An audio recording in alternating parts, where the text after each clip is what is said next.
Bien, buenos días, señoritas.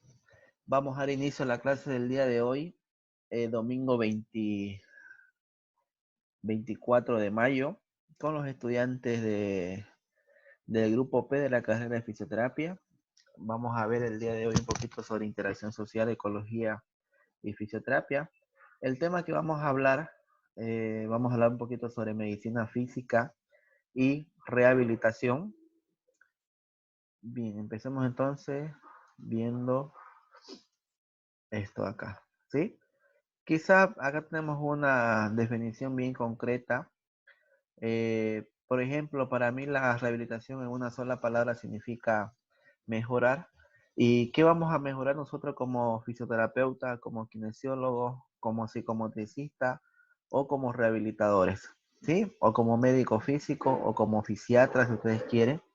La rehabilitación es el conjunto de medidas técnicas, médicas y paramédicas coordinadas, organizadas en equipo, ¿sí?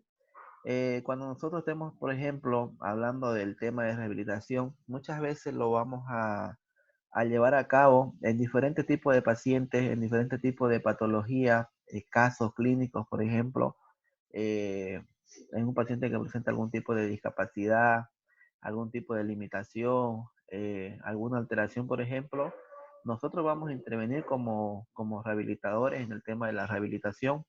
Entonces, pero para poder rehabilitar a estos pacientes que presenten un tipo de limitante o un tipo de discapacidad, no lo vamos a hacer nosotros solos, sino tiene que intervenir un equipo interdisciplinario o un equipo multidisciplinario, que pues en conjunto nosotros vamos a lograr la máxima independencia posible de nuestro paciente, que sean lo más independientes posible. En lo general, eso es lo que se quiere, mejorar la calidad de vida de estos pacientes, ¿sí?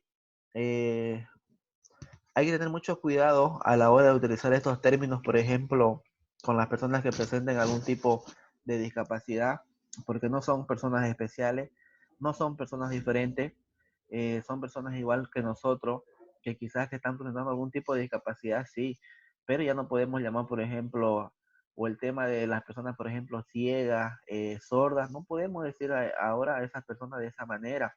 Hay terminologías médicas que nosotros tenemos que aprender a ir utilizando. Por ejemplo, utilizar el tema de la terminología de discapacidad visual, discapacidad auditiva, un paciente hemipléjico, una paciente parapléjica.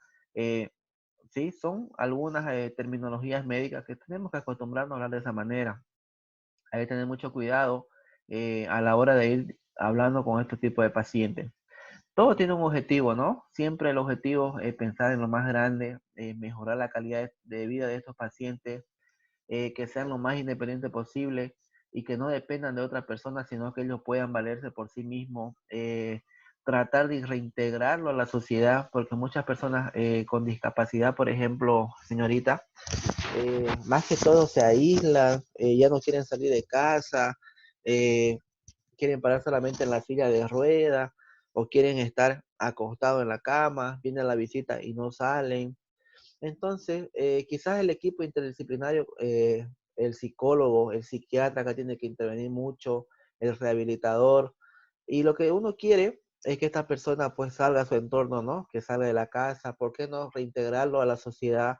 Que vuelva nuevamente, si tenía un trabajo, por ejemplo, en una empresa, pues que vuelva nuevamente a trabajar en esa empresa. No se olviden que hoy en día en todas las empresas tiene que haber personas con discapacidad trabajando porque hay leyes que los amparan ahora.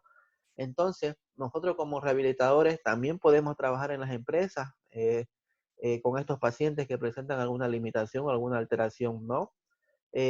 No solamente vamos a trabajar en los hospitales como docentes, con pacientes a domicilio, sino también nosotros trabajamos en las empresas, ¿sí? Bien.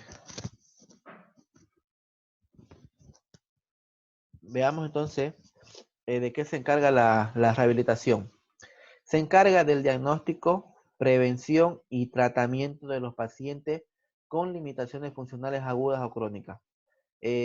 Cuando nosotros hablamos, por ejemplo, de algún tipo de limitación, sea agudo o sea crónico, cuando hablamos de lesiones agudas, por ejemplo, nos referimos a lesiones que son recientes. Cuando hablamos ya de algo crónico, estamos hablando de algo que ya pues tiene varios días, semanas, meses, años, estamos hablando de algo crónico. Nosotros como rehabilitadores o como médicos fisiatras, por ejemplo, médicos físicos, nos encargamos del diagnóstico, ¿sí? Realizando algunas pruebas clínicas, por ejemplo, que nosotros somos los especialistas en manejar las pruebas exploratorias que se llaman, que ustedes más adelante van a empezar a manejar las pruebas cuando empiecen a llevar técnicas fisiokinésicas en traumatología, técnicas fisiokinésicas en neurología, técnicas fisiokinésicas en respiratorio, por ejemplo. Ustedes van a ir aprendiendo una serie de técnicas, de pruebas, de manipulaciones para llegar a un diagnóstico.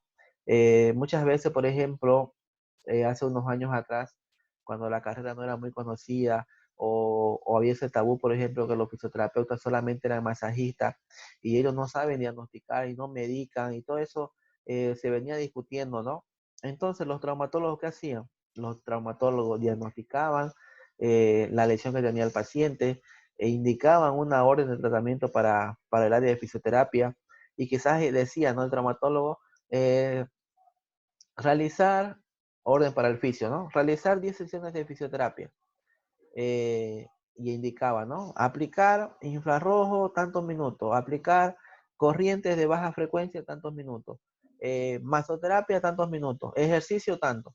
Entonces, no, eso se acabó hoy en día. Estamos en el siglo XXI, tenemos los conocimientos necesarios para poder nosotros hacer un diagnóstico y para poder empezar a hacer un tratamiento fisioterapéutico a nuestro paciente. Nosotros hoy en día, por ejemplo, vamos a tener personas con discapacidad, con diferentes alteraciones, que quizás no tengan las condiciones para poder pagarse un estudio. ¿A qué me refiero de un estudio? Me refiero a una radiografía, me refiero a una ecografía, a una resonancia magnética. Entonces, nosotros somos los especialistas en llegar a un diagnóstico mediante pruebas exploratorias. No es necesario, por ejemplo, siendo un paciente con una lesión de tobillo, que yo pueda pedir una radiografía sí o sí. Si no viene con una radiografía, no lo atiendo. Los traumatólogos, por ejemplo, dicen eso. Patologías traumáticas. Si uno no va con un rayo X, el traumatólogo no te atiende. O lo primero que te va a pedir el traumatólogo es una radiografía. Mientras tiene la radiografía, recién puede llegar a un diagnóstico. En cambio, nosotros no. Nosotros somos muy diferentes. Nosotros en ciertos casos, si ya no llegamos al diagnóstico y no estamos seguros de lo que tiene nuestro paciente, sí voy a pedir una radiografía, sí pido un estudio complementario, pero antes no, ¿sí? Nosotros como terapeutas, como rehabilitadores, también vamos a hacer el tema preventivo. No se olviden que la fisioterapia en una sola palabra significa prevenir. ¿Y qué vamos a prevenir? Vamos a prevenir futuras lesiones de nuestro paciente. Yo siempre digo, más vale prevenir que rehabilitar. Y ya con un paciente pues que presente una alteración o una limitación, pues empieza a hacer un tratamiento físico kinésico, un tratamiento rehabilitador, un tratamiento con agentes físicos, con movimiento, ejercicio y todo eso. Bien, ¿cuál es el objetivo entonces de todo esto? Restaurar la función óptima de los pacientes, según lo permita cada enfermedad y su severidad. No prometamos algo que no se va a cumplir, jóvenes, ¿sí? Yo, por ejemplo, puedo tener un paciente neurológico que presenta un tipo de discapacidad, por ejemplo, pacientes hemipléjicos, que son, la hemiplegia sabemos que es una patología del sistema nervioso central que afecta la parálisis de la mitad del cuerpo. Entonces, seguramente que van a ser mis primeros pacientes discapacitados, ¿sí? Eh, porque no mueve un segmento del cuerpo, va a estar paralizado toda la mitad del cuerpo.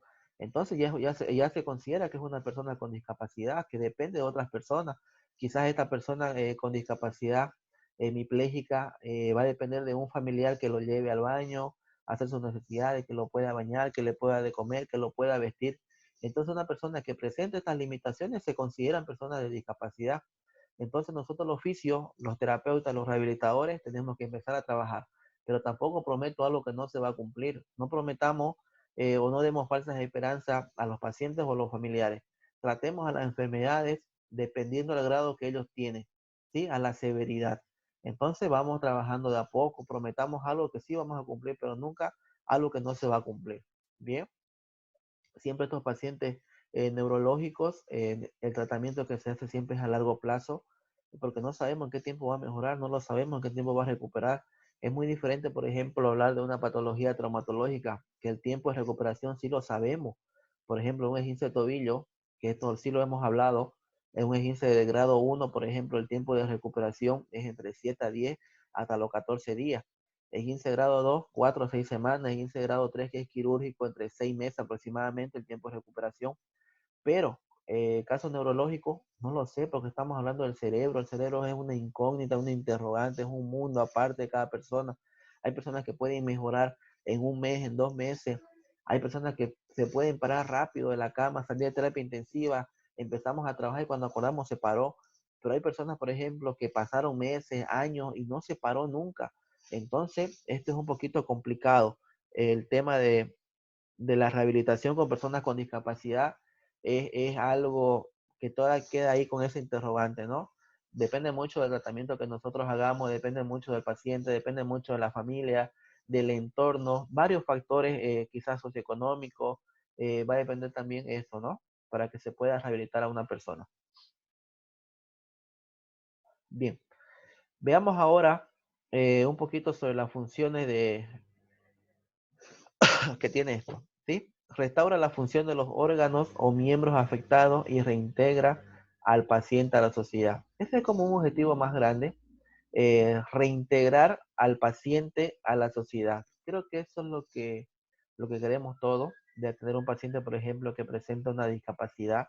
Eh, Vamos a tener siempre, yo digo siempre, nuestros primeros pacientes van a ser neurológicos. Quizás en casa tengamos un paciente, por ejemplo, hemipléjico o con embolia, que lo conocemos vulgarmente. Quizás no en la casa, sino ahí dentro del barrio, por ejemplo, el amigo de la mamá de un amigo, el papá de un amigo, por ejemplo. Y ustedes van a ir a atenderlo, ustedes van a ser los especialistas en el área. ¿Y qué es lo que ustedes van a crear como un objetivo grande así? Es esto, reintegrar al paciente a la sociedad, es lo que yo quiero, mejorar su calidad de vida, que sea lo más independiente posible, y que no dependa, por ejemplo, de otras personas, sino que él se valga por sí mismo, que se suba a un micro, que agarre un taxi, que vaya a su trabajo solo y vuelva, por ejemplo, darle el dinero, que vaya al mercado, haga las compras, que pueda agarrar el teléfono, que pueda llamar. Bien, ¿se está entendiendo? ¿O estamos yendo muy rápido? Sí, se está ¿Se entendiendo. entiende, Lisa? Ok. ¿No hay bulla? ¿No se escucha una licuadora? Se escucha, pero despacito. Bien, que mi papá está cocinando, ¿ya? Bien, continuemos. Entonces, aquí vamos a ir viendo cada uno de estos aspectos, por ejemplo, que es muy importante. Atiende pacientes afectados por enfermedades que producen discapacidad. Nosotros como terapeutas, como rehabilitadores, señoritas, que ustedes van a ser, no solamente van a ser fisioterapeutas, psicomotricistas, van a ser kinesiólogas, van a ser rehabilitadoras, van a ser médicos físicos, y que ustedes van a atender diferentes pacientes por causa de cualquier alteración, ¿sí? Pacientes discapacitados y ustedes lo van a rehabilitar quizás en algunos casos al 100%, en otros casos el 80, el 90%, va a depender mucho también del paciente, de la severidad, del grado, del daño que presente, eh, pero siempre nuestro objetivo grande es eso, mejorar la calidad de vida, eh, siempre tratar de recuperarlo al 100% o en sí, que pueda tener las condiciones óptimas para que pueda valerse por sí mismo. Si nosotros tenemos claro esas cositas, por ejemplo, vamos a poder rehabilitar a un paciente. Obviamente que va a ir acompañado de terapias de rehabilitación, ¿no? Nosotros, por ejemplo, manejamos diferentes tipos de terapias de rehabilitación, técnicas, por ejemplo, que más adelante ustedes la van a ver, la técnica de BOBA, la técnica de CABA, la técnica de RPG. Entonces, estas técnicas, por ejemplo, que son especiales para trabajar con pacientes neurológicos, que en la universidad sí te la enseñan, pero te la enseñan a grandes rasgos, porque hablar, por ejemplo, de la técnica de BOBA, eh, porque son libros, son técnicas que BOBA, por ejemplo, es Berta y Claude BOBA, que son los esposos BOBA, que crearon esta técnica. Y esta técnica me sirve para trabajar con pacientes neurológicos. Hay diferentes técnicas para poder agarrar a un paciente, para poder rehabilitarlo. para poder, por ejemplo, levantarlo de la cama al paciente que en algún momento no lo hizo, pero mediante la aplicación de todas estas técnicas, el paciente lo va a lograr. Pero si yo quiero ser especialista, perdón, por ejemplo, si yo quiero ser especialista en la técnica de boba, en la técnica de cava, no me quedo ahí con lo que me enseñaron mis docentes en la universidad porque va a ser muy poco. Entonces yo tengo que hacer la especialidad. Yo quiero dedicarme solamente a trabajar con pacientes neurológicos. Entonces hago la técnica, hago la especialidad en boba. Esta especialidad, por ejemplo, antes no había acá en Bolivia, solamente era en Chile, Argentina y Brasil. Ahora ya tenemos la especialidad, pero está en Cochabamba. La especialidad es un año, toma un costo de dinero extra, el tiempo que vas a invertir, pero vas a ser el especialista en esa técnica. ¿Quieres dedicarte a ser RPGista, trabajar todo lo que es columna vertebral? Hacer la especialidad de RPG. Antes, por ejemplo, solamente era en Argentina y España. Ahora ya tenemos la especialidad aquí en Santa Cruz, porque tenemos algunos RPGistas que fueron a España y Argentina a hacer los cursos. Entonces ahora ellos están dando los cursos, obviamente el Colegio de Fisioterapia, que invitan también a algunos profesionales de España y de Argentina que vienen y editan unos módulos, pero ya la mayoría son RPGistas acá de Santa Cruz, que son 4 RPGistas. No se quieren hacer osteopatía, por ejemplo, hagan la especialidad. Hay bastantes especialidades para poder hacer hoy en día y no solamente hacer fisioterapeuta, uno más del montón, porque habemos mucho. Entonces, este médico físico o este fisiatra, ¿qué va a indicar? Tratamiento con órtesis. Cuando hablamos de órtesis, por ejemplo, el tema de órtesis y prótesis, por ejemplo, las órtesis son implementos que ayudan a la marcha, así algo externo. ¿Qué nos referimos? Unas muletas, un burrito, un andador, una silla de ruedas, bastón, que son algunos implementos de órtesis.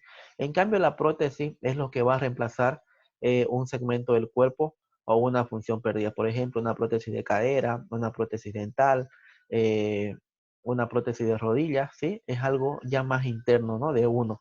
Entonces, estas personas van a estar indicando todo este tipo de tratamiento, ¿no? El tema de órtesis y prótesis es una materia que ustedes lo llevan en el quinto semestre, donde van a ver diferentes materiales o implementación de prótesis y de órtesis para diferentes pacientes, ¿no? Con discapacidad. También nosotros utilizamos el tema de los fármacos, por ejemplo, para el tema del dolor. Farmacología es una materia que se lleva en el tercer semestre con la doctora Giancarla, donde, y hay mucha discrepancia de esto, ¿no? Que los oficios medicamos, que los oficios no medican, solamente el que medica son los médicos y nadie más. Nosotros los fisioterapeutas también medicamos. El tema, por ejemplo, los AINES. AINES significa antiinflamatorio no esteroideo. Nosotros recetamos analgésicos, recetamos antiinflamatorios, recetamos relajantes musculares, recetamos corticoides, recetamos en comprimidos, en inyectables, por ejemplo, en cremas, en pomadas, en geles. Todo eso, el tema que esté dentro de los analgésicos, los relajantes musculares, los antiinflamatorios, sí lo podemos recetar, pero ya recetar algo, un medicamento, por ejemplo, para una persona que sufra hipertensión arterial, no podemos recetar. ¿Quién lo va a recetar? El especialista del corazón, que es el cardiólogo, pero sí debemos tener el conocimiento nosotros de qué medicamentos toman esas personas, cuáles son los antihipertensivos, por ejemplo. Una persona que sufre hipertensión arterial tiene que tomar, por ejemplo, los sartán de 50 miligramos cada 12 horas, nifedipino cada 12 horas, si se le subió la presión mucho cada 8 horas. Entonces, los medicamentos lo debemos saber, ¿sí? Una persona diabética, por ejemplo, qué tipo de medicamento va a tomar, cuánto es el azúcar en sangre, cuánto es la hipertensión normal, todos estos parámetros lo debemos ir manejando, pero los especialistas son eh, para poder medicar cada uno en su área. El cardiólogo pues receta problema de corazón, eh, la diabetóloga o el diabetólogo pues receta el tema de diabetes, ¿no? El tema de la insulina, qué medicamento también puede tomar. Ellos son los especialistas y nadie más. Bien, nosotros más que todo el tema de AINES. Bien, veamos un poquito sobre la historia. Cuando esto nace, el tema de la medicina física y el tema de la rehabilitación, por ejemplo, esto más que todo se relaciona al tema de fisiatría. Aquí en Bolivia, por ejemplo, hay un fisiatra que viene de otro país.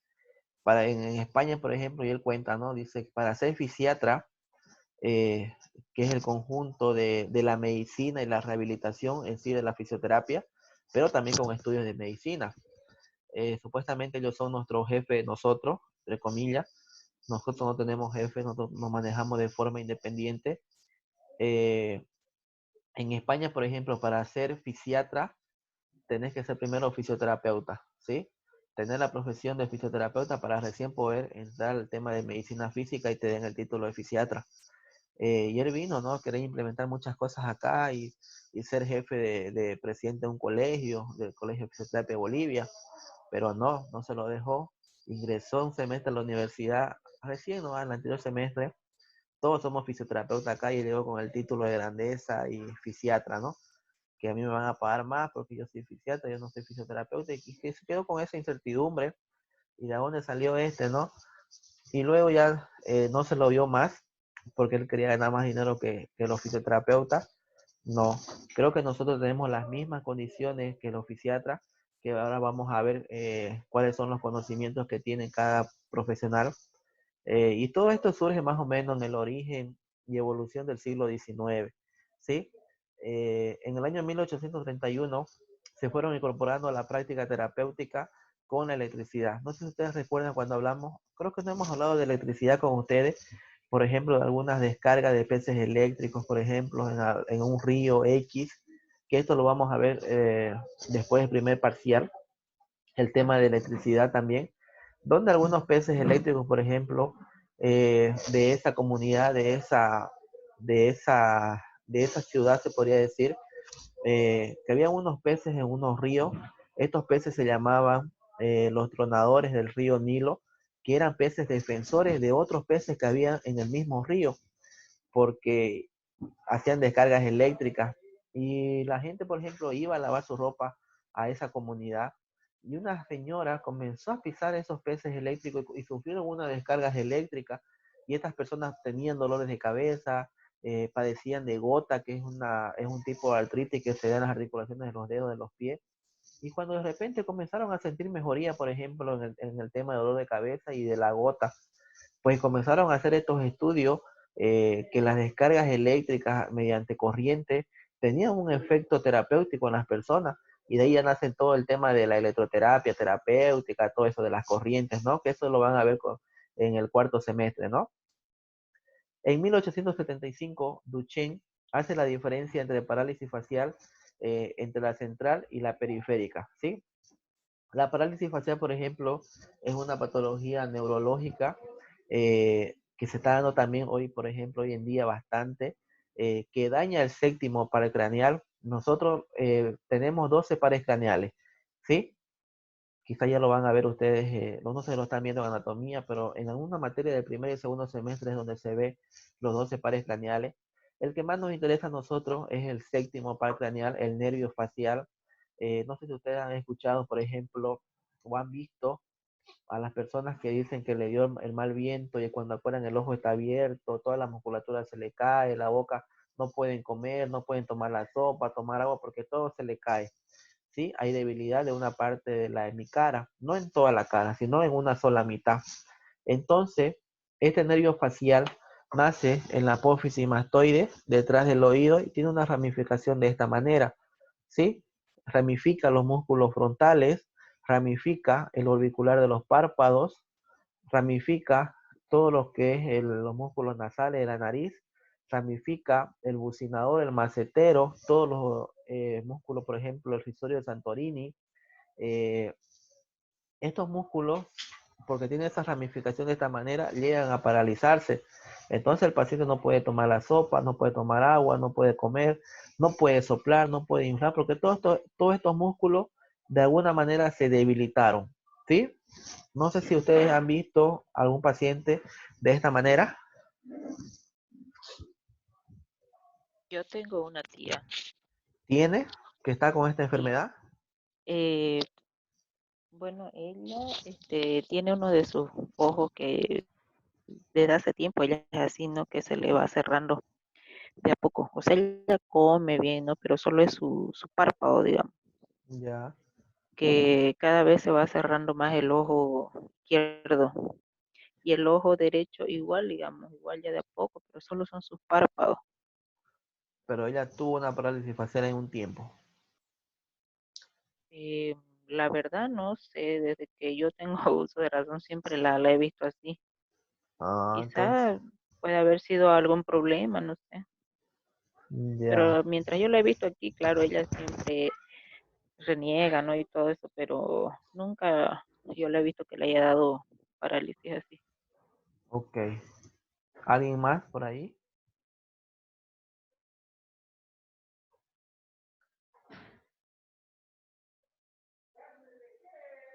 Bien. Esto, por ejemplo, esta parálisis, nadie está libre de esto. No sabemos en qué momento nos va a dar. A veces viene acompañado, por ejemplo, de cuando una persona le da una embolia o está sufriendo un ACV, por ejemplo. Cuando acuerdan, todo esto sucedió de repente y rápido. Cuando acuerda la persona, ya no puede ni hablar casi y está con la parálisis facial. Entonces, más que todo da en estos problemas neurológicos cuando estamos en el cuadro de la hemiplegia o de los ACV o el tema de las embolias, siempre viene acompañado de eso. Pero también puede dar a otras personas, por ejemplo, que no están sufriendo un ACV. A cualquiera de ustedes le puede dar. Por ejemplo, hay patologías que son virales por medio de un virus, por ejemplo. Nosotros tenemos millones de virus dentro del organismo que cuando estamos con las defensas bajas, estos virus brotan pues y nos da la enfermedad, ¿no? Que son virales, por ejemplo, lo podemos convertir, por ejemplo, con antivirales, el aciclovir, por ejemplo, que es fantástico para esto, y obviamente con terapia, ¿no? Otras pueden ser por el estrés, que te causa también el estrés, por ejemplo, la parálisis. Otras pueden ser a frigores por el cambio brusco de temperatura, por ejemplo, mucho tiempo que estamos en la oficina con aire acondicionado, salimos a lo caliente, a lo calor, y esa sea una causa también que se puede dar bastante, ¿no? O las personas que trabajan, por ejemplo, en los frigoríficos donde mantienen la carne fría, entran, salen, también son propensos a tener este tipo de parálisis facial.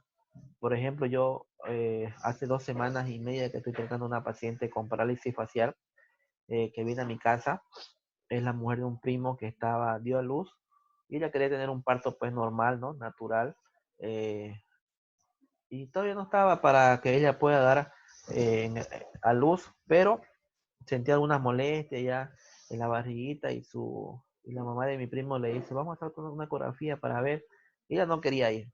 No, esperemos. Ahí fueron y la llevó.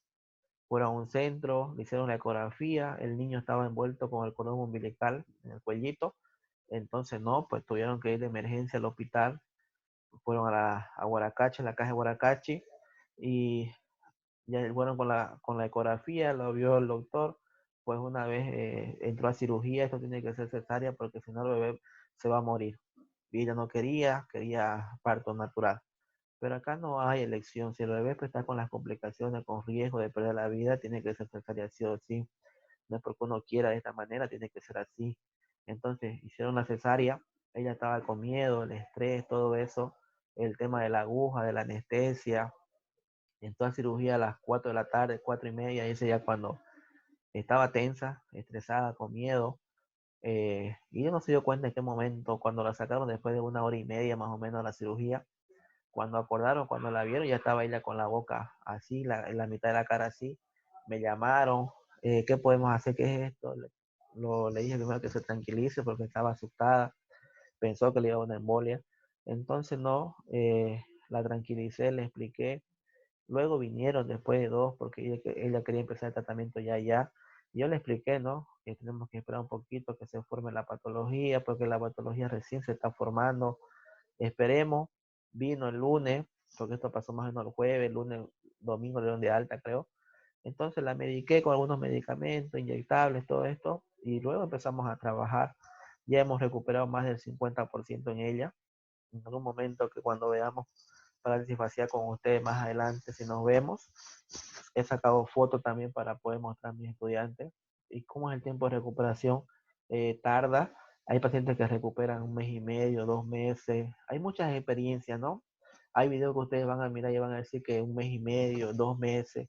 Y mi primo me dice, no, eso pues tenés que recuperarlo rápido, en 2 semanas, 3 semanas. Y ya que molesta, ¿no? Y Y me dice, ¿cuánto me vas a cobrar? Hasta que me enojé, pero te voy a cobrar $20. Y dejó de venir un día. Y esa es la sesión, digamos que yo cobro $20 por lo que hago, pero tampoco le voy a cobrar los $20. Pero me molestó, digamos, que mira, que esto en 2 semanas, que esto, y no. Hay patologías que tienen tiempo de recuperación, y yo estoy haciendo lo imposible para tratar de recuperarlo en un mes, o mes y una semana, por ejemplo. Pero ya llevamos en 2 semanas y media, ya tenemos el avance más del 50%. Y hay mejoría, por ejemplo, y que él la está notando, pero, y viene todos los días a trabajar. Es una patología muy interesante para poder ver. Y este Duchenne hace esa diferencia entre la parálisis facial central de la periférica. Ustedes ya más adelante van a empezar a ver la diferencia de todo esto acá, ¿sí? En el año 1917, Willen habla de la hidroterapia, ¿sí? Ya como ciencia. Sabemos que la hidroterapia es el tratamiento a través del agua, que tiene muchos beneficios, por ejemplo, muchos aportes en el organismo. Y ya hoy, por ejemplo, la hidroterapia es considerada como una ciencia porque hay evidencia, hay base, hay estudios sobre esto. Y debemos acostumbrarnos nosotros a manejarnos de esta manera. Si yo, por ejemplo, voy a hablar de algo, pues me sustento de algo, ¿sí? De un libro. Y no me digo, ¿no? O, por ejemplo, voy a trabajar en un hospital y digo, ¿no? O lo van a ver ustedes que están haciendo una terapia respiratoria, por ejemplo, en terapia intensiva, con un paciente, por ejemplo, un paciente con COVID, y ustedes están haciendo su terapia respiratoria o están haciendo un cambio de posición, y va a venir el terapista intensivo o el médico y le va a preguntar, ¿qué estás haciendo? ¿Y por qué lo haces? No, porque mi docente me dijo que tengo que hacerlo, porque yo lo aprendí en la universidad. No, yo me fundamento de algo. Lo que me dice mi docente quizás sea mentira, y por ello le estoy mintiendo, ¿sí? Entonces tengo que averiguarlo, tengo que sustentarme de algo, tengo que tener una base, eh, ¿no? Y explicar por qué y por qué lo hago. Entonces yo fundamento.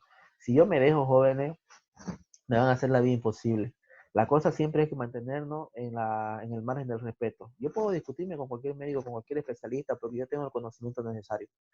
Entonces, quizás ellos me puedan ganar en la experiencia, sí, porque son más mayores que mí, llevan trabajando más tiempo en un hospital, pero yo también, no porque yo sea docente y no trabajé, por ejemplo, en un hospital de tercer nivel, no voy a tener ese roce o esa experiencia.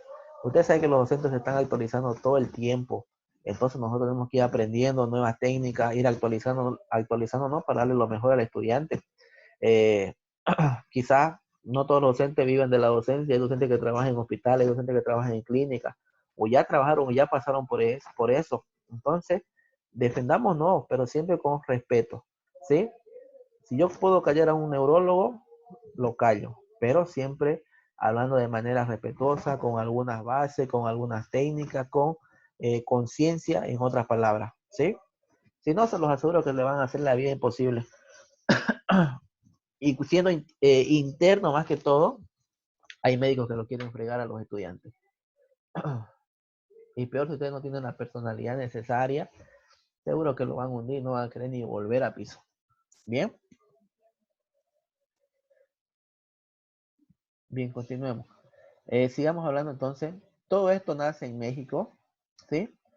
La medicina de rehabilitación tuvo un explosivo crecimiento en la segunda parte del siglo XX.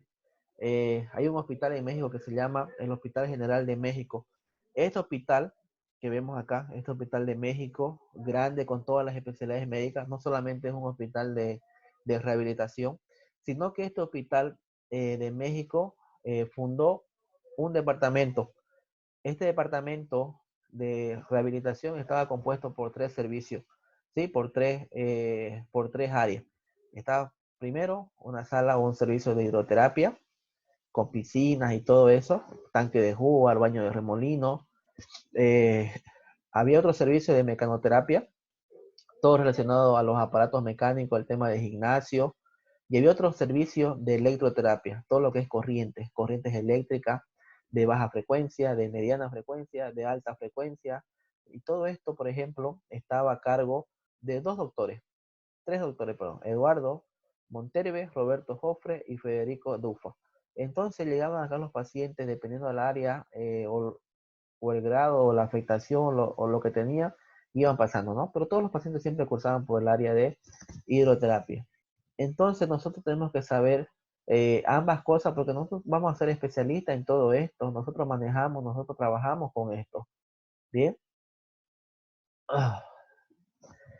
Los primeros servicios de medicina física y rehabilitación se dieron con la fundación del Hospital Infantil de México.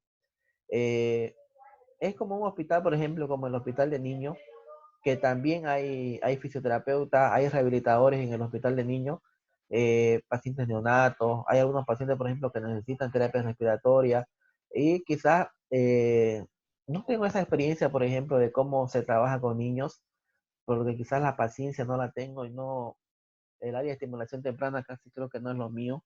Y trabajar con estos niños, por ejemplo, que son prematuros, que son neonatos, que son pequeñitos, pero yo ya más o menos me imagino la terapia respiratoria que se tiene que hacer con un dedito, tu pulmoncito pequeñito, movilizarlo con nuestros dos deditos.